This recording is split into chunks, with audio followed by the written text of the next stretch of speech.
This lecture is on moral theory as it relates to capital punishment. And as with many issues that we're discussing in the second half of the semester, this is an issue that is facing rapid change throughout the United States. Since I initially recorded this lecture, there have been more states that have disallowed capital punishment, and I need to add one more for this go-round. You'll see on a slide here in the near future that I have listed 18 states have made capital punishment illegal or have removed capital punishment. Now there is a 19th state. Nebraska has recently also disallowed capital punishment. Again, one factor to keep in mind, however, is that in both Nebraska and Connecticut, which also recently disallowed capital punishment, if you were a person who was convicted and already on death row before we had the removal of capital punishment, you still will receive the death penalty or capital punishment. An overview of capital punishment, some definitions, some stances about capital punishment, and then some of the means of capital punishment. Capital punishment, or the death penalty, is the state's, government's, ending of a life, and it's almost always as the sentence for a conviction of first-degree murder, murder that is planned out beforehand. Notice that your textbook gave a much more specific definition in which 3 things had to be in play. That's not necessarily the case. It is a state-by-state issue, but for most states, if this is a murder that has been planned out beforehand and not done in the heat of passion, not done as a second-degree murder, as manslaughter. Okay, individuals who are in favor of the state or the government having this power of capital punishment are called retentionist because their desire is for the state to retain this right. Individuals who are against the exercise of capital punishment are termed abolitionist because they want to abolish or do away with the practice of capital punishment. Capital punishment has been around for many, many centuries. You all have probably seen an ancient text that in biblical times, stoning, throwing rocks at a person until they were dead was a means of execution. Still in some parts of the world, stoning is practiced today. A century or so ago, we had some other forms of execution for capital punishment before industrial and technological revolutions changed things. Some of these were awfully gruesome and gory, being drawn and quartered, and of course probably more commonly known, hangings, in Europe the use of a guillotine. But as we look at capital punishment today, one thing you need to be aware of is that the most common means of execution, and it is a means of execution used in every state that utilizes capital punishment, is lethal injection. And many states will also continue to use a gas chamber. Some states still use electrocution. And there was even recently, a few years ago, Utah had a convict on death row who chose a firing squad as his means of execution. The most recent research I've done show that 2 of the 3 states who had firing squad as an option have eliminated that. That was Utah and Idaho. The only state that is still open to utilizing a firing squad is Oklahoma, and strictly listed as a second means of execution should one of the more technological forms fail to work. Okay, what's the current status of capital punishment in the United States? Well, currently in America, 16 states do not allow capital punishment to be practiced. The most recent state to do away with capital punishment was Illinois. The decision was reached in 2010, but actually not ratified until 2011, so it's very recent news. And my home state of Texas, you can see the bright red color here at the bottom of the screen, is the state that practices capital punishment the most. States that do practice capital punishment also have very strict laws pertaining to the age and the mental health of those who can be punished by the death penalty. If you have not read your chapter in the textbook already for this week, do take time to read about the young man who was convicted for murder while taking his medication for schizophrenia, meaning he was in his right mind, supposedly, at the time that he committed the murder, and then in prison decided to go off of his meds because he did not like the way that they made him feel. And so the argument was brought up is he's not in his right mind, doesn't have good mental health, so we can't execute this young man. And the state decided, in a twofold move, to first have the man forced back on his medication, and of course this then makes him of right mind, and the state was then justified in executing him. So that's a really complicated ethical dilemma there, because you're working with more than one issue at a time. Not just the issue of capital punishment, but also the ethical issue of forcing someone to take medication. Okay, let's first look at the retentionist camp and some of their theories. Okay, first of all, the one response that retentionist will give to abolitionist is when the abolitionist says capital punishment is unnecessary. Let's just make a lifelong prison sentence mean that. And of course, the frustration with retentionist has been that one who has been convicted of murder could be given a life sentence, but oftentimes that turns into 10, 15, 20, 25 years, and then parole, and the person is free again. And the abolitionists are saying, what if we go to the books and change the law where there's absolutely no chance of parole for someone convicted of first-degree murder rather than having capital punishment? Retentionists still do not agree with that stance because they do not regard lifelong imprisonment as a fail-safe.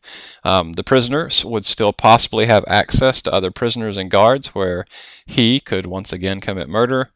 Or, although prison escapes might not be common, they do happen, and what if the convict escaped in that way and he could once again murder someone?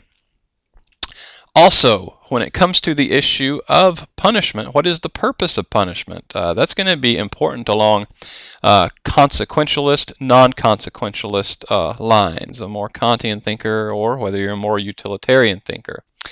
If you are more in line with the non-consequentialist or the Kantians, the understanding of punishment is that it's for retribution and not to rehabilitate the person who is being punished.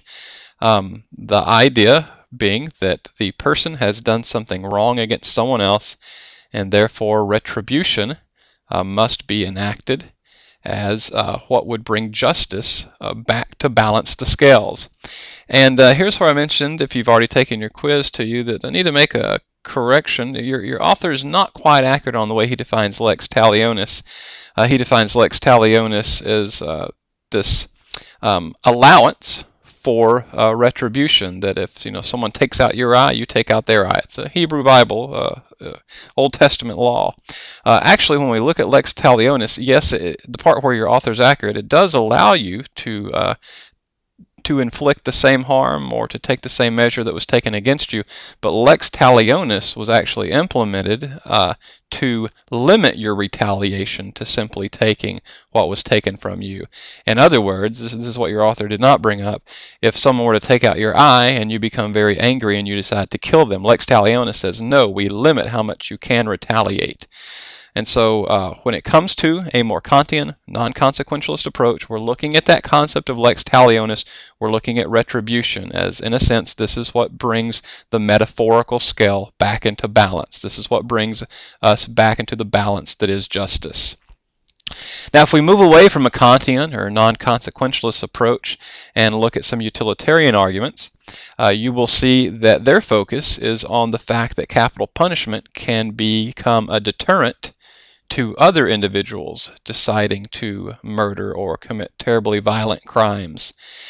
In other words, if a person is considering murdering someone else and they know that they're in a state where capital punishment is practiced, that knowledge may deter them from following through with their initial plan. Whereas if they are in a state in which they know they won't face the death penalty, maybe that would encourage them, make them bold enough to carry through with their plans to murder the person. Now, one of the major points made by abolitionists is something that retentionists must respond to, and they have responded. In response to the possibility of a wrongly convicted person, an innocent person, being put to death because the person was actually innocent, accused of the crime, but they were found guilty nonetheless, and then the death sentence was placed upon them. They're on death row. Well, what happens if they come to the end of death row, their day arrives, and they're executed, and then let's say 2 months, 2 years later, DNA evidence finds that that person actually was innocent? Retentionists argue that this is not a valid argument to do away with capital punishment because the problem involved in that situation is not that capital punishment is wrong, but that the court proceedings had failed. And so it is the court and the trial process that needs to be improved. And it has nothing to do with capital punishment in and of itself. So that is an important retentionist argument in response to the possibility of an innocent person being executed for a crime that he or she did not commit. Okay, now that we've looked at the retention, let's take a look at some of the major abolitionist theories. Now, abolitionists who are non-consequentialist, okay, so we're going back to the Kantian camp here, well, they emphasize as their primary argument the inherent worth of human life. No matter what a human life may have done to another human life, that first human life still has an inherent worth, and capital punishment also derides the importance of human dignity, according to the abolitionist. And they have therefore determined that any practice of the death penalty would be immoral because you are taking a life, and according to a Kantian approach, a non-consequentialist approach, we should simply have a law and understanding that the taking of a life is always wrong, no matter the circumstances. Of course, you know utilitarians are going to take a different approach. They have provided many studies, some very solid studies, in fact, that challenge the notion of the death penalty as a deterrent, that only in a very, very small minority of situations has the existence of capital punishment in one state and not being in another state proved to be a deterrent. The reason being, according to these studies, is that when a person has reached the point of considering such a heinous crime as first-degree murder, he or she is spending all his or her energy on logic and rationale, not on weighing, well, which punishment could I handle, life in prison over capital punishment, because both are such awful punishments. But instead, all of the energy and logic is going into how to cover up the crime and ensure that you're never caught so that you don't have to endure either one of those punishments. Abolitionists say that life imprisonment is just as much a deterrent as capital punishment is, and therefore the one considering first-degree murder does not have their logic focused on that part of their situation, but on how they can cover up their tracks and make sure they're not caught. Okay, another major thing to take down in your notes here is that from a utilitarian perspective, when we look at punishment for abolitionist theories, punishment is not primarily about retribution. Doesn't mean that retribution cannot be a component of punishment, but the primary purpose, again, remember, we're looking at what are the consequences, what are the results. Well, utilitarian from an abolitionist viewpoint is going to say rehabilitation of the person who perpetrated the crime is the primary purpose of punishment. And lastly, what if a wrongly condemned person is put to death?